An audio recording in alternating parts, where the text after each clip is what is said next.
If your T-Mobile phone is lost, stolen, damaged, or stops working, you may be able to file an insurance claim and receive a replacement device. Here's how the process works. Who can file a T-Mobile insurance claim? You may be eligible to file a claim if you have T-Mobile device protection coverage, such as Protection 360. Claims are commonly accepted for lost phones, stolen phones, cracked screens, water damage, mechanical or electrical failures. What information do you need? Before starting your claim, gather T-Mobile phone number, device make and model, IMEI number, if available, date of the incident, description of the issue, government-issued ID, police report number for stolen devices.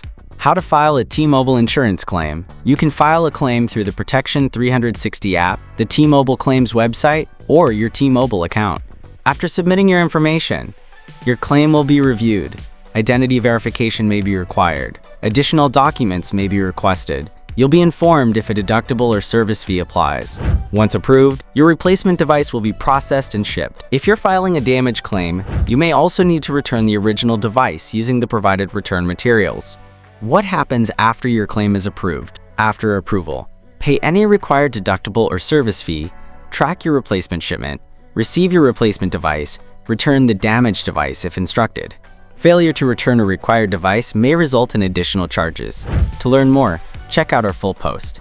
Link in the description. That's the T-Mobile insurance claim process from start to finish. Following these steps can help make the claim process smoother and get your replacement device as quickly as possible. If this guide helped, be sure to like and subscribe for more T-Mobile tutorials, wireless carrier guides, and tech support tips.